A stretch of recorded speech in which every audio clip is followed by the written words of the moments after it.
I'm Jeff Hunt. He's Bill Thorpe. It's Thursday.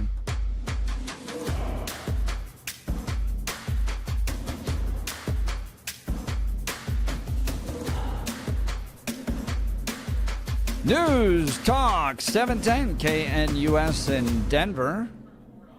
And all along the Front Range, a big welcome to our listeners on AM 1460 and FM 101.1 at The Answer in Colorado Springs. You have tuned in to the Jeff and Bill Show. Good morning, Bill Thorpe. Yeah, good morning. How you doing, my friend? Dude, it is Thursday, off and running, kids in every direction. Who knows what's happening? It's just another day.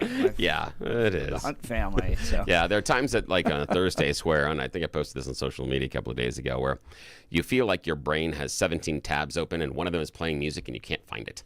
It's pretty much what your head's doing. That is hilarious. Yeah. Yes. That's pretty much exactly. it. Yeah. Exactly. Well, lots to talk about. Trump deploying all resources to try to help the Guthrie family. Savannah Guthrie pleads with mothers Nancy's captors in a heartbreaking video. We are ready to talk.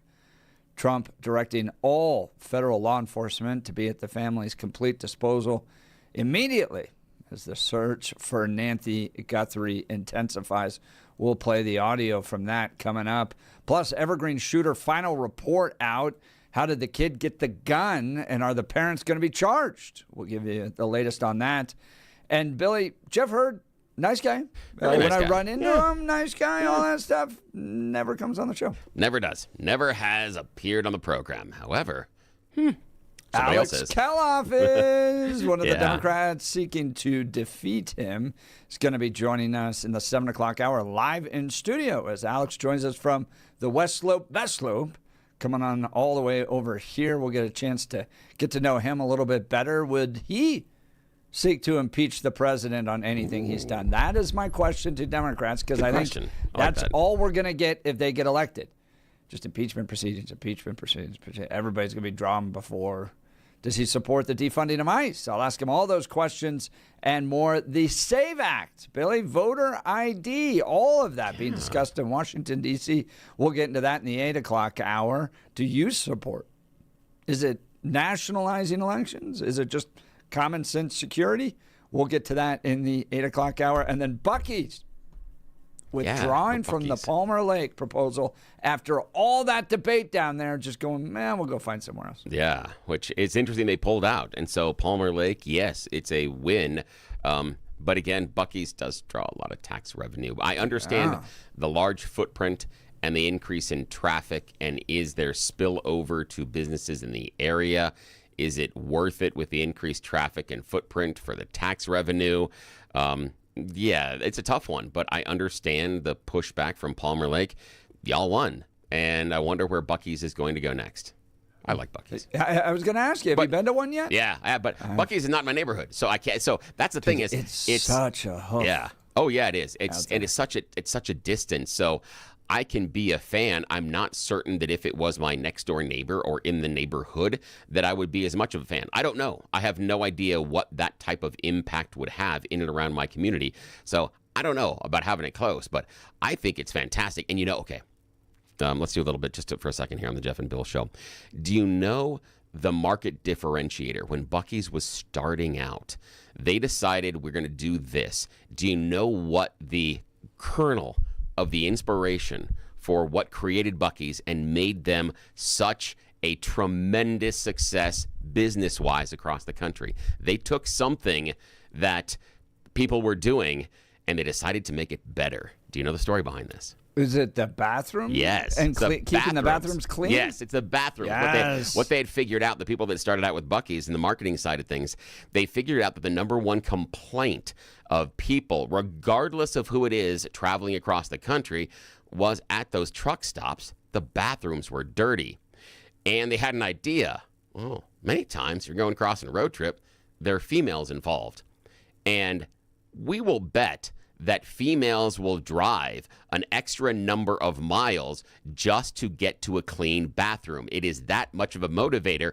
And if you're riding with a woman that's going to wait that amount of time to go to the bathroom, you're going to wait as well. And when you're there, you're going to spend money. So that was the idea. It was clean bathrooms for the ladies that brought everything. And if you had the best and cleanest bathrooms, it would spill over to the men. And eventually everybody traveling cross country would go, no, we got to wait until we hit a Buc-ee's because we know what you're going to get. It's brilliant. It Smart. absolutely appeals to me. And I mean, anyone who's ever used a men's bathroom, like you think of DIA and just the turnover, it's just gross and disgusting. That's the thing I've never understood, even in the transgender conversation, where I'm like, you really want men? You're okay with men? Do you know how gross this is?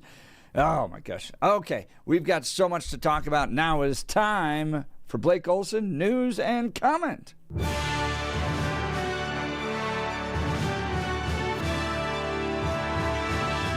Blake Olson, News and Comment.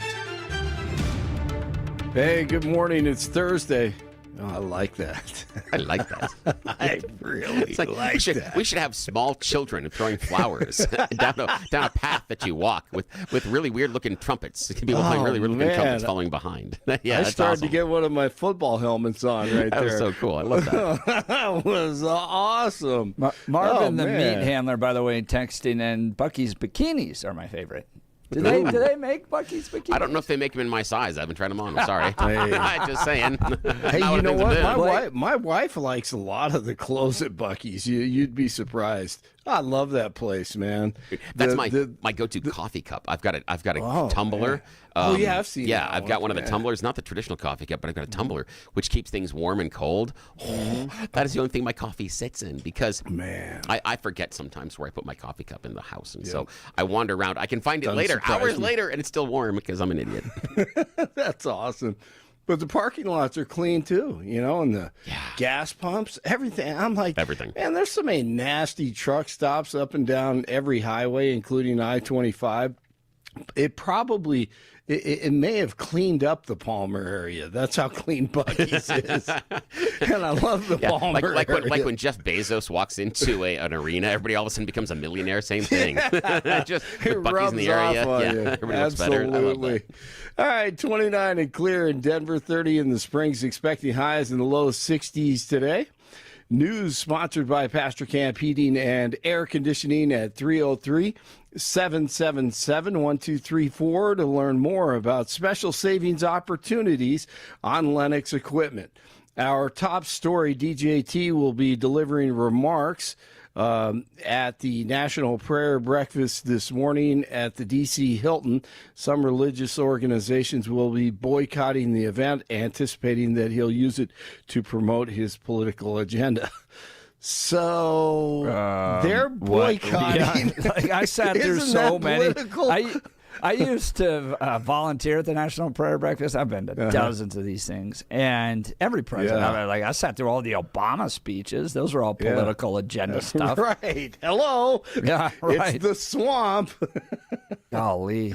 They've changed those. I don't know if they're the same the way they used to be, but yeah. We need to talk to 47 though about, since he's at the prayer breakfast, someone needs to talk to him about going to heaven or hell though. When he said, "Hey, I don't know if I'm going to heaven." Right. Well, I know there's plenty of people that have tried to. Phil Robertson, for instance, was very clear in presenting the gospel to DJT, and so it's been offered. It's got to get a little clarity on it. That's still time. As far as we know. Yeah. You never know, but maybe that'll happen today. I think that'd be awesome. Great timing. DIA recently took delivery of more than 24 train cars that'll replace units that have been in service since 1995. Officials say the new cars and an upgrade to the airport signal and control system cut about 13 seconds off the wait between trains. So you may notice that. The airport plans to add more next year. El Paso County commissioners have approved a $24 million plan to restore and preserve roads across the Pikes Peak region. County officials say the funding will support maintenance on more than 30 roadways this year, including Judge Orr Road, Fountain Mesa Road, and Constitution Avenue. 18-year-old Jasur Simmons has been arrested for an alleged homicide that happened Tuesday in the 5500 block of North Tucson Street.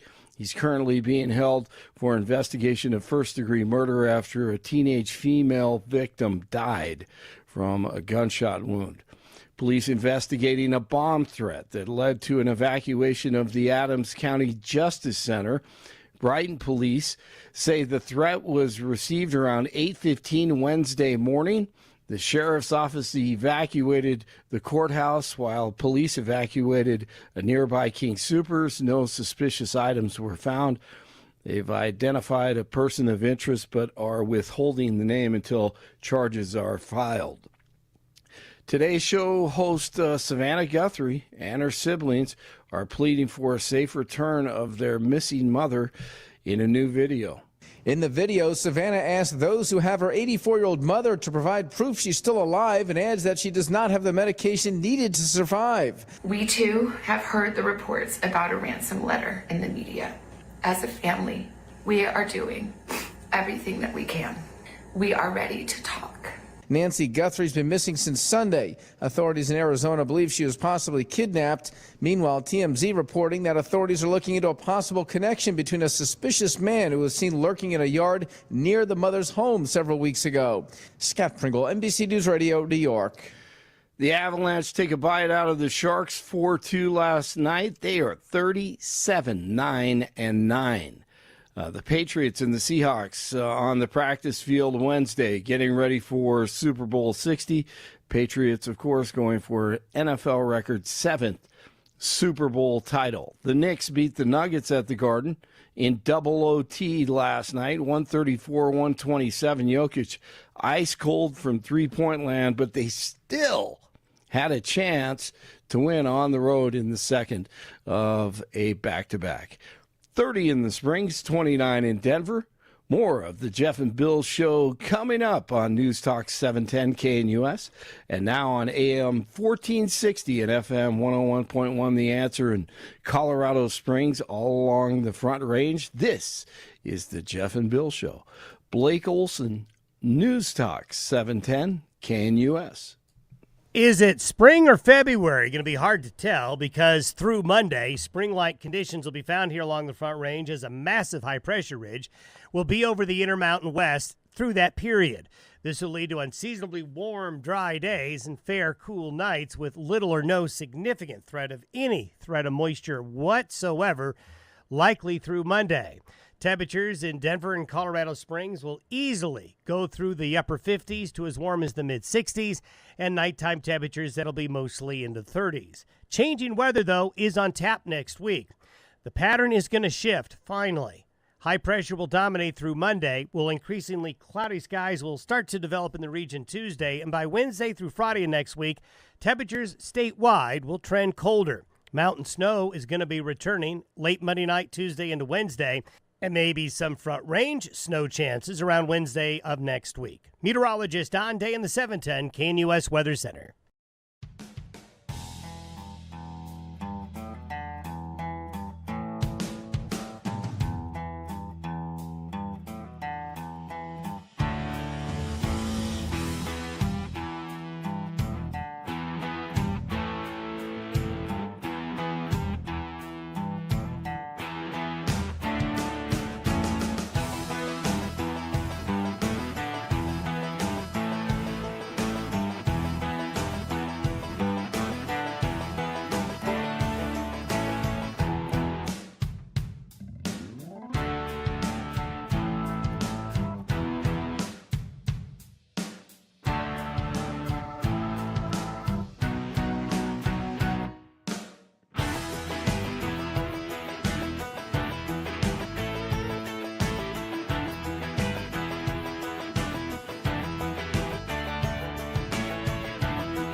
News Talk 710 KNUS in Denver. And a big welcome to all of our new listeners on AM 1460 and FM 101.1, The Answer in Colorado Springs. All along the Front Range, this is the Jeff and Bill Show. Text messages coming in. By the way, if you're new to the show, jump in on the text messages. Would love to have you. Dan Kaplis Law text line 720-819-5115, 720-819-5115. If you'd like to call in, that phone number, 303-696-1971. Text messages already coming in, 5309. KKP. I'll be stopping by Buc-ee's in about an hour on my way to Denver. Cheapest gas in the area. It usually beats Costco. Want me to grab you a bag of beaver nuggets? Those are really good. They have no right to be that good, and they're fantastic. Those are wonderful. Sandwiches are great, too. Yeah, just about everything else. Brisket. They've really leaned into it. And some of those things are made fresh daily and things. So they've really leaned into it. Yeah, Buc-ee's does it right. We'll get into that in the 9 o'clock hour as Buc-ee's withdrawing its proposal from Palmer Lake. Had enough.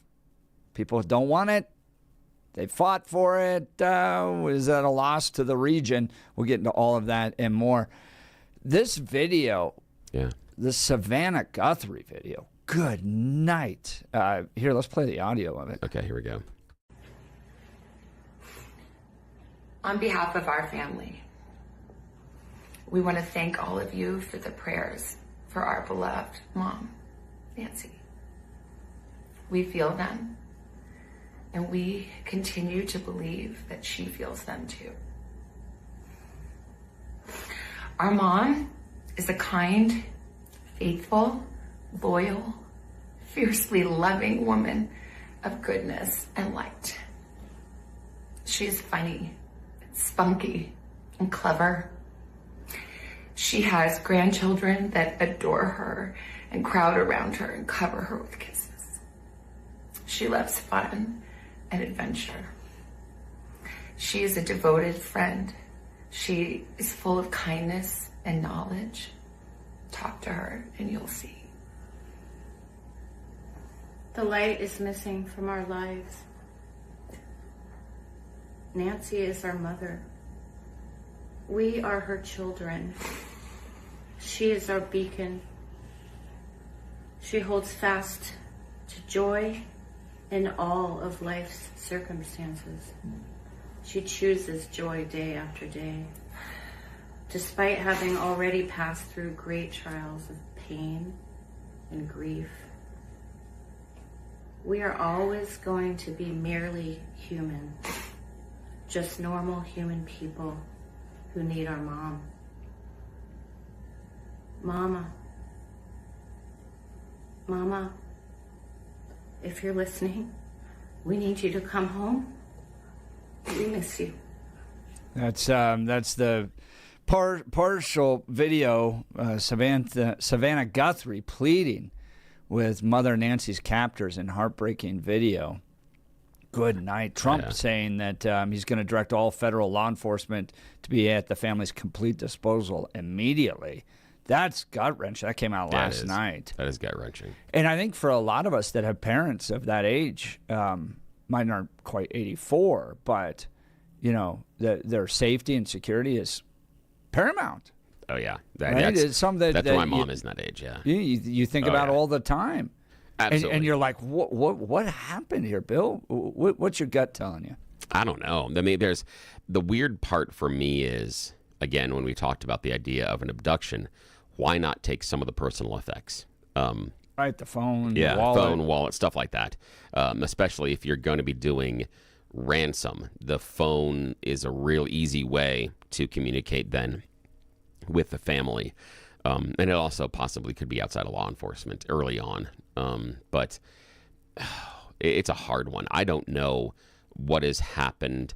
I hesitate to think that it's something where, you know, she just wandered off, only because her picture has been so ubiquitous that it's difficult for me to think that someone hasn't casually brushed by it.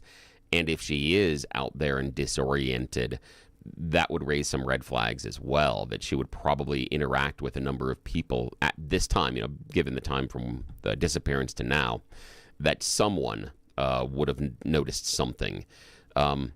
it's worrisome. The ransom, yeah, but Savannah Guthrie's so high profile. Is this something that really works? And I'm not certain that the Today Show anchors, yeah, sure, they make really good money, but there are other targets out there that might net you more. So I'm just wondering about the why.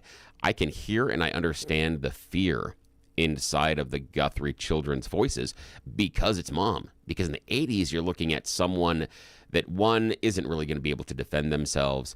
Two, it's the idea of that person who is vulnerable and so important in your life, one, being abused or injured. That is really frightening, that they're being taken advantage of, or they're being held against their will. 84. Yeah, Bill, I'm then putting the chances that It's she's crazy. still alive under 5% at this point. Really. I mean, she doesn't have the medicine.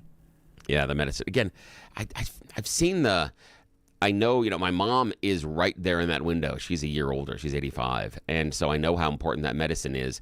The longer it goes, the worse off it is that you're going to get other complications of not having it. And so the fact that we're into 5 to 6 days, you're going to start to see, based on, I'm just guessing, the typical medicines. I'm assuming it's very similar to some of the medicines that my mom takes, just given their similar ages, that you're going to start seeing side effects, bad ones within 5, 6, 7 days. There could be some, there could be some problems internally as far as how the body functions. That could be a couple of days, you're going to be okay. But yeah, you get into a week or longer, you got some real problems. Text messages coming in. Joan from Lakewood saying, I don't believe that whoever took Savannah's mother had any idea who she was.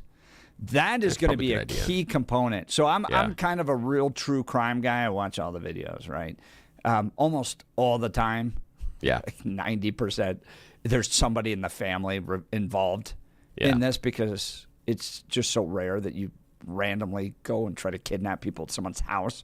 Yeah. So that's a big component. Is there a family member involved in some capacity?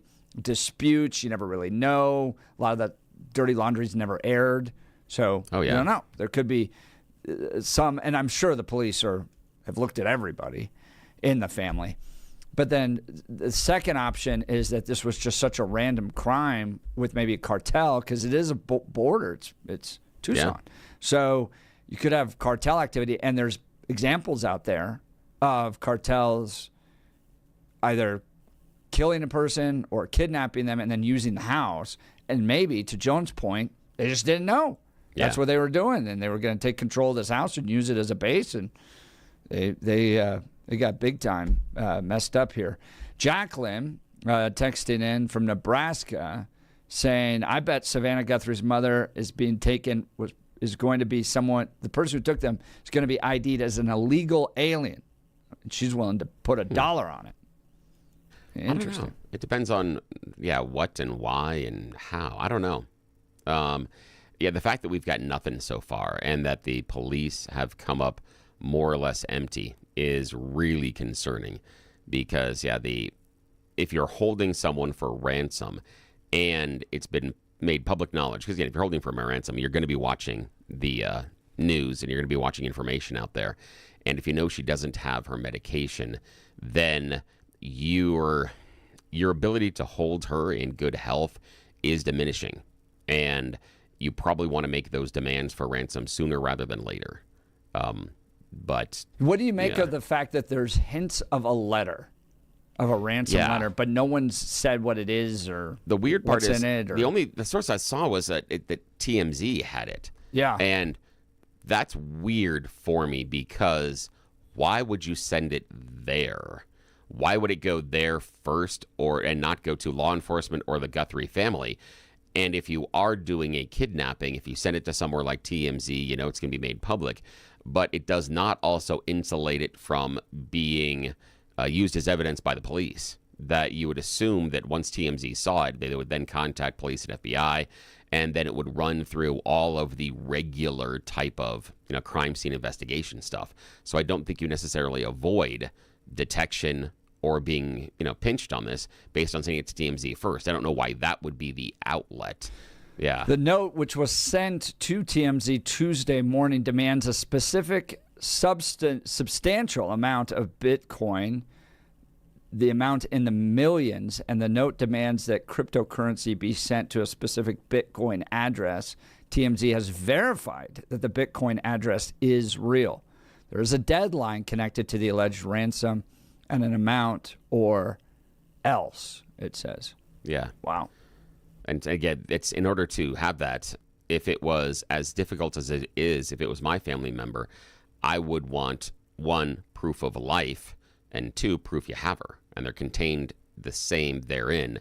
And so is there anything inside of that letter that says so? If not, I can see in this day of social media trolls, I can see someone deciding to send a letter to TMZ rather than sending it to the police or to the Guthries, because there may be a crime directly involved in sending a fake ransom letter to the police, but there may not be as stiff of a crime or a penalty for sending a fake ransom letter to TMZ. So is this just a scam that if I send it to TMZ, hopefully everybody will get on board and I'll just be able to walk away with free cash?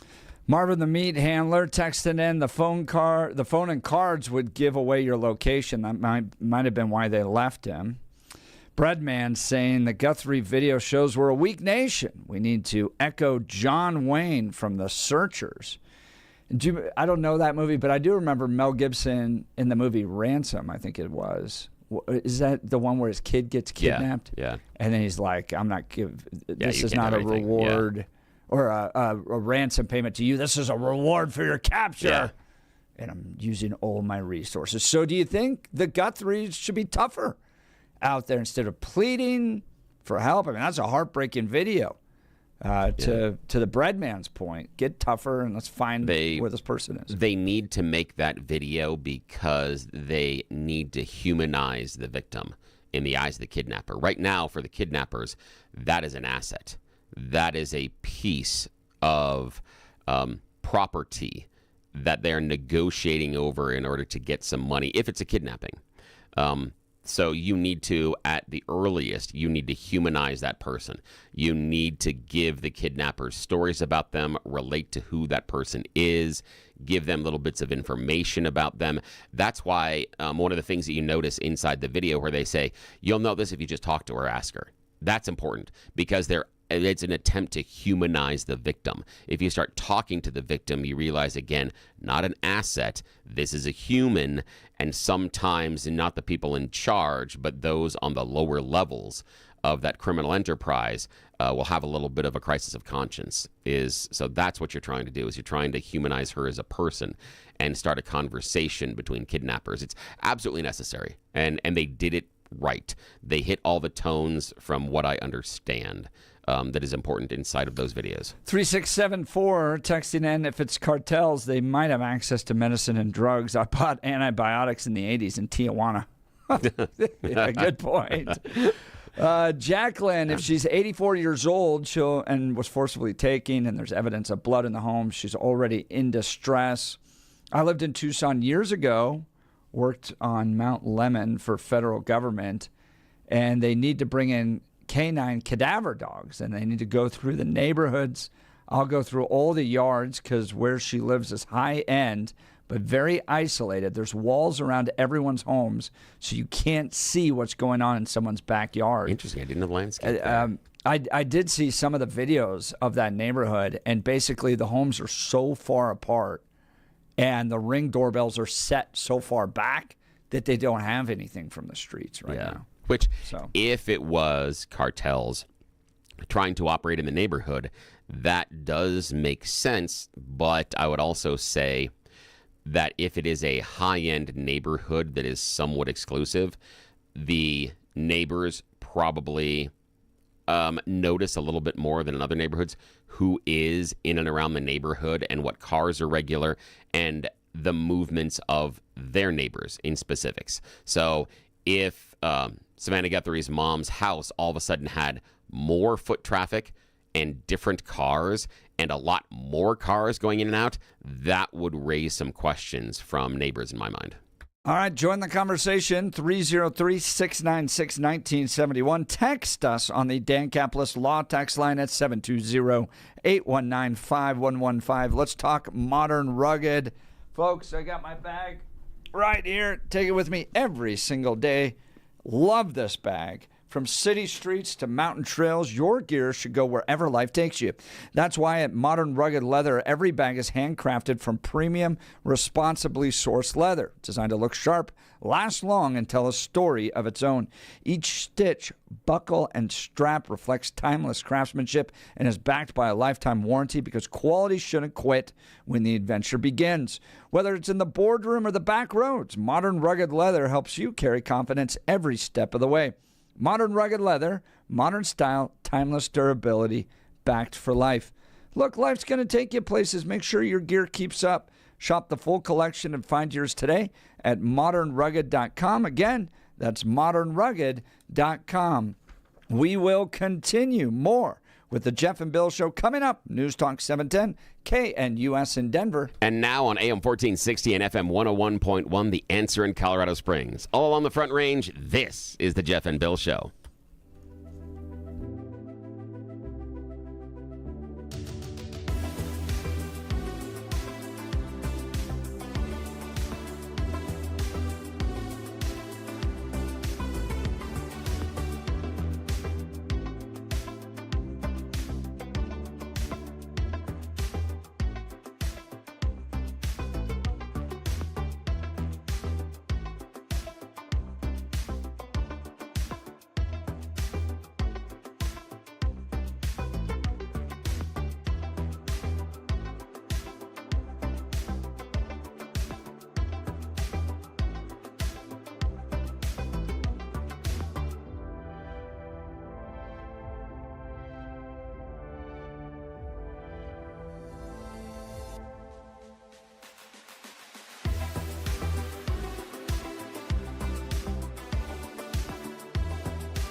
The Jeff and Bill Show News, Talk 710 KNUS in Denver.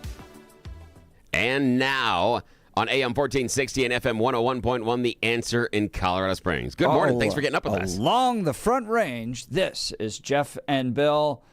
Evergreen High School shooter used family heirloom gun, but parents won't be charged. Final report came out from Jefferson County yesterday. The gun used by the 16-year-old boy who shot 2 students and then himself at Evergreen High School in September was a family heirloom. Investigators with the Jefferson County Sheriff's Office announced on Wednesday the Smith & Wesson .38 Special revolver that Desmond Hawley used in the September 10th attack originally belonged to one of Desmond's grandparents.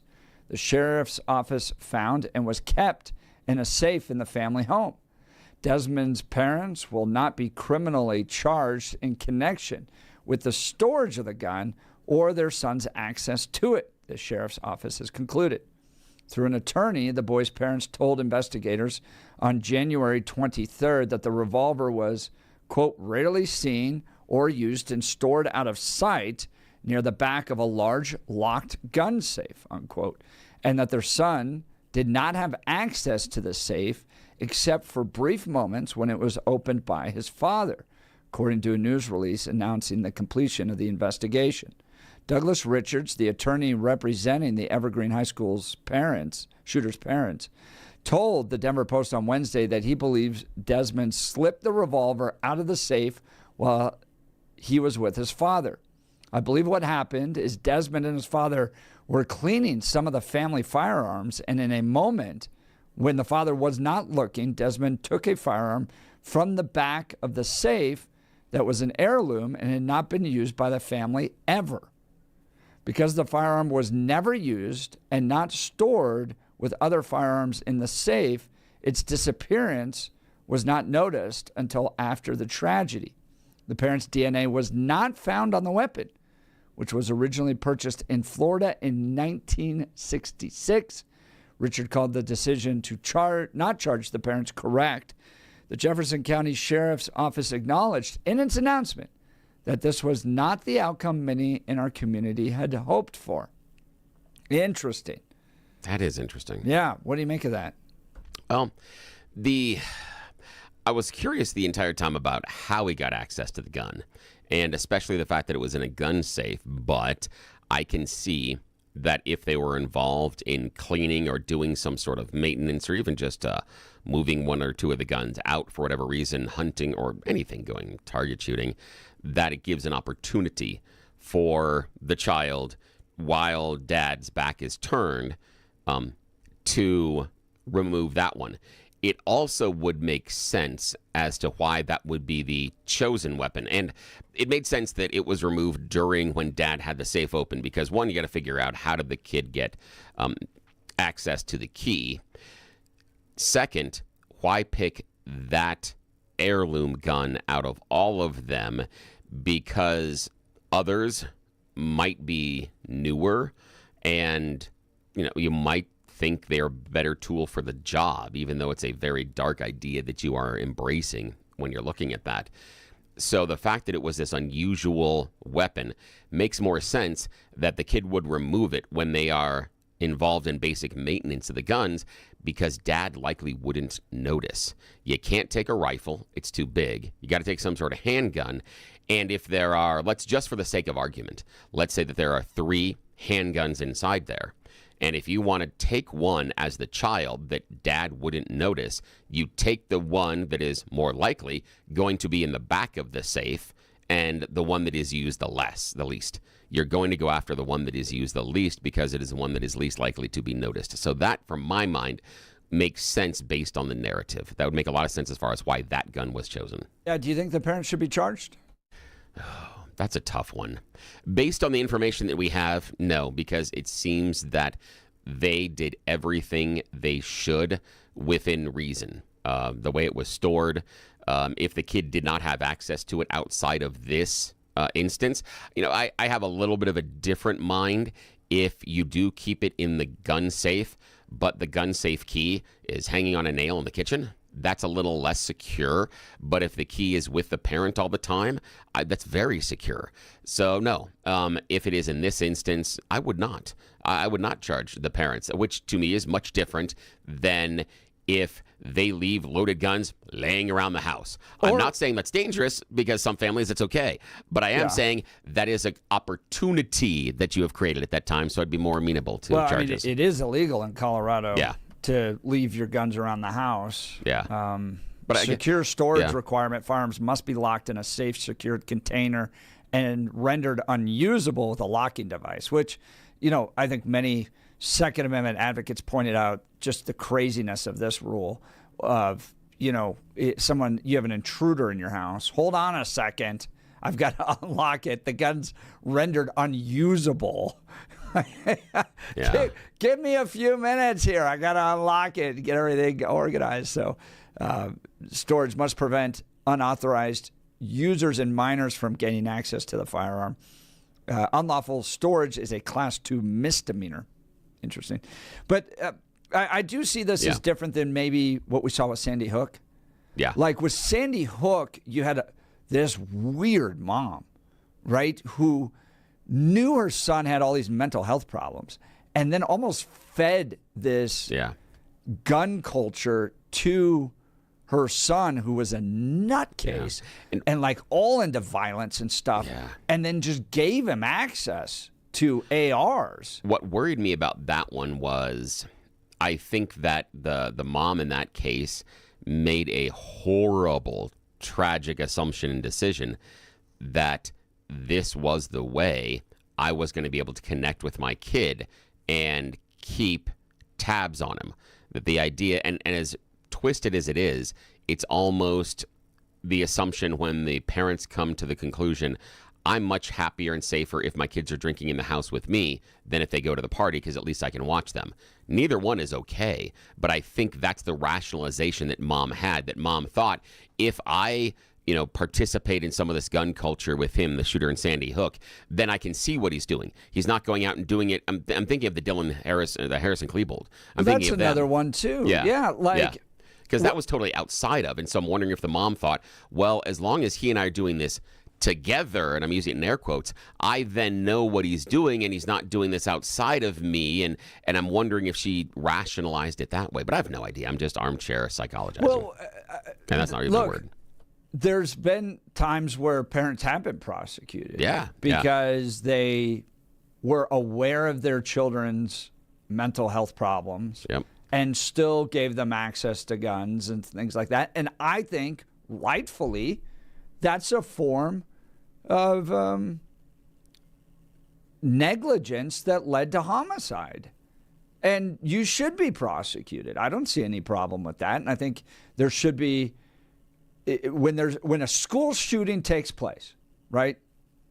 I think that the parents have to prove, to investigators that they were not aware at all of this, and that they did everything they could to make sure that their kids didn't have regular access to firearms. Yeah, right? I think because I that's see hard. These kids as so crazy. Like the idea that you would go shoot your own classmates and kill them, and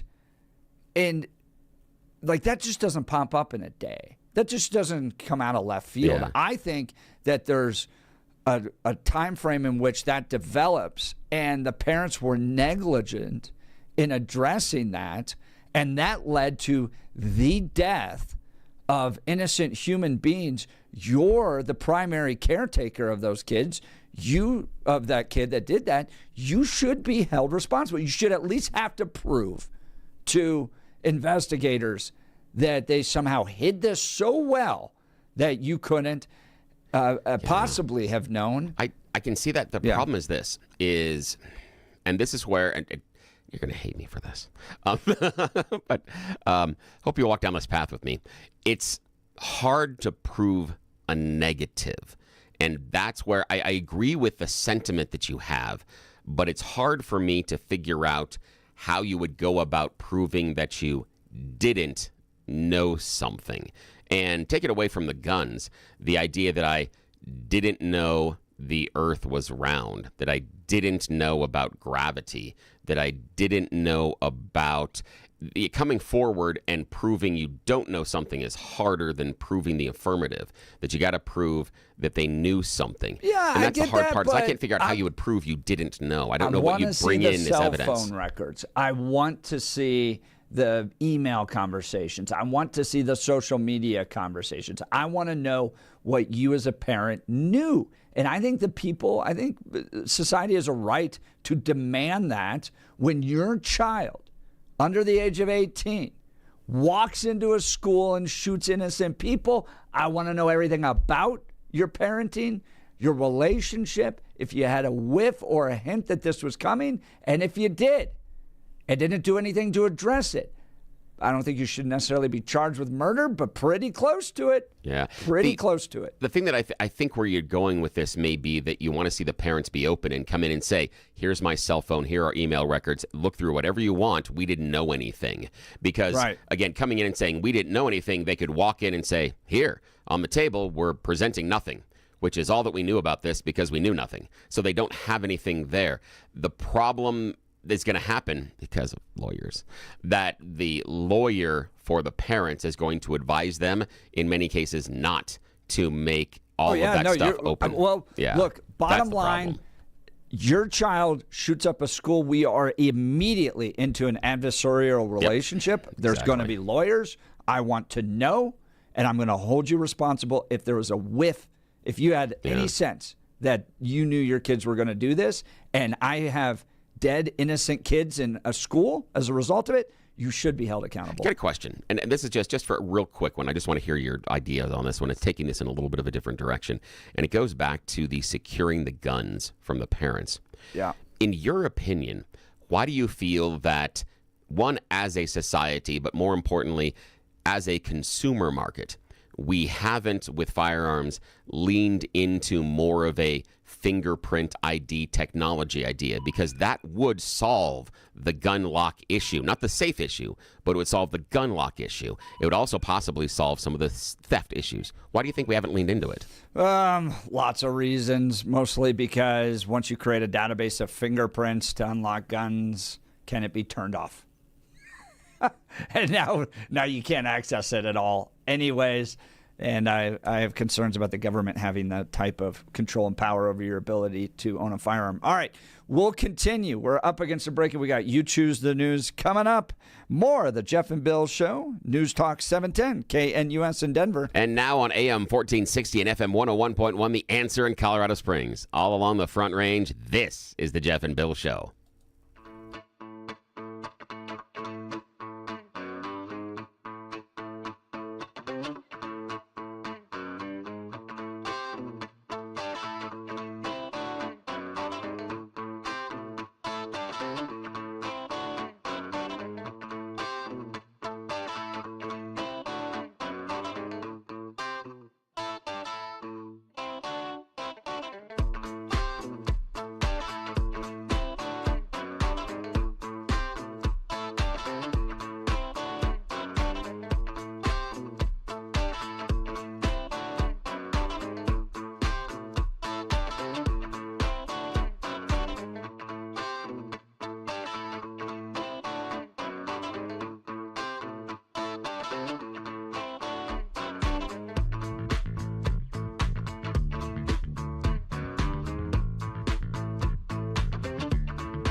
News Talk 710, KNUS in Denver. And now, proudly on AM 1460 and FM 101.1, The Answer in Colorado Springs. All along the Front Range, this is the Jeff and Bill Show. Billy, it's that time of the day we give folks a little frivolity with You Choose the News. Yes, it's time to play America's favorite fake radio news game show. It's You Choose the News. Yeah, you know how this works. I have browsed the interwebs for mere moments this morning to find these stories in my hands, giving them even more ridiculous headlines so that we can play this fake radio news game show. Why would we waste valuable KNUS time this early in the morning? Well, it's because everybody in charge doesn't wake up until 7. Jeff and I are left unsupervised, and we are absolutely going to take full advantage of the opportunity. As always, Blake Olson joins us from the news department. Gentlemen, here are this morning's choices. Headline number 1, Valentine's elegance. Headline number 2, honey, do you feel that? Headline number 3, preserving their reputation. And headline number 4, late night service. Mr. Hunt, your choice. Let's start with some Valentine's elegance. Yes, here we're getting ready for that lovey-dovey day. Valentine's elegance brought to you courtesy of McDonald's? Yes, McDonald's. McDonald's is trying to add a touch of elegance to your love celebration this Valentine's Day with their brand new McNugget Caviar Kit. Yeah, they're being serious. What are they serious? Yes.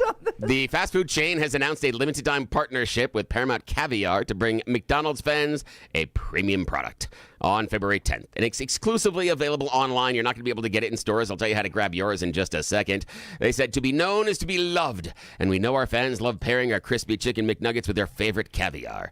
Nobody does that. It's okay. But anyway, yeah. No one's doing that. I'm looking at pictures. It's caviar on a chicken nugget. Yes, it is. Gross. Yes. Each kit will contain a 1-ounce tin of McNugget caviar. It's a $25 arch card as well. You will get that for chicken McNuggets. You will also get a crème de fraise, mother-of-pearl caviar spoon for serving. Oh, yeah. It is amazing. You can get your McNugget caviar kit at McNuggetCaviar.com. Goes on sale Tuesday, February 10th in the morning. Don't we know do how it, much guys. it costs? Do not give this to your No, wives. Don't do it. Do not do it. Yeah, no, it's not going to work out well. You're like, honey, look what I know. And you'll be sleeping on the couch. Yes. Yeah, Blake, okay, your choice, sir. Honey, do you feel that? Preserving their reputation or late night service? Honey, do you feel that gift card from McDonald's? Yeah. Honey, do you feel that? Boing. Yeah, no, we're going here. A honey product that is recently marketed for energy support is now being recalled by the FDA because testing revealed the presence of a undeclared ingredient. What ingredient could it be? Well, one that you normally find in ED medication.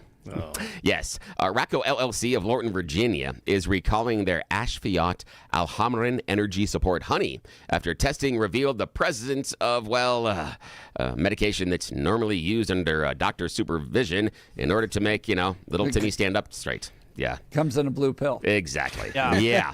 Side effects of this ingredient. I've seen the ads. So I've heard. Cynthia says cardiovascular complications, blood pressure changes, dizziness, headache, and other related symptoms can be caused. So, yes, honey, if you're feeling that, well, maybe you shouldn't be eating it anymore. Just saying. By the way, that caviar is free. Yes, it is. That caviar kit is free. Yeah, free. Oh, it's free. Oh, the whole kit is free. Yeah. It tells you all you need to know. Yeah, exactly. It's going to be gone in like 2 minutes when they open the window for it. Yes, exactly. All right. And which I'm going 5 days, 2 hours, 6 minutes, and 12 seconds. Not that Jeff is paying attention or anything. Yeah. He's already doing Valentine's Day shopping. Mrs. Hunt is going to be so excited and surprised. All right. Now, Jeff, your choice, sir. Do it. Yes. Preserving their reputation or late night service? Preserving the reputation. Yes, preserving their reputation. This, we're talking about Costco and their wonderfully delicious rotisserie chickens. Those things are fantastic, but now they're the subject of a lawsuit because a couple of moms in California say, hey, they put preservatives in there. Yeah, it is advertised as containing no preservatives, but there are 2 ingredients in there that are used as common preservatives, sodium phosphate and carrageenan. Extends shelf life. Salt. Yeah. And something else. Yeah, it basically helps preserve moisture. And so now people are saying, well, those are preservatives. And so they're filing a lawsuit over it. Yeah. Just a tip here. Bacon, if you look, they say bacon with no preservatives. Because of nitrates, they use celery. The celery, when it dissolves, contains lots of nitrates. So they will get around the idea of no preservatives in your bacon. You flip it over, you see celery in there. The more That's what they're doing. know. I know. Ding. And I still All can't do right. long division, but I know that's stupid stuff. All right. Back to you, Jeff. Coming up in the next hour, Alex Keloff is joining us. He's challenging Jeff Hurd. You're listening to Jeff and Bill. Did you bring caviar? Just quiet. I'm curious.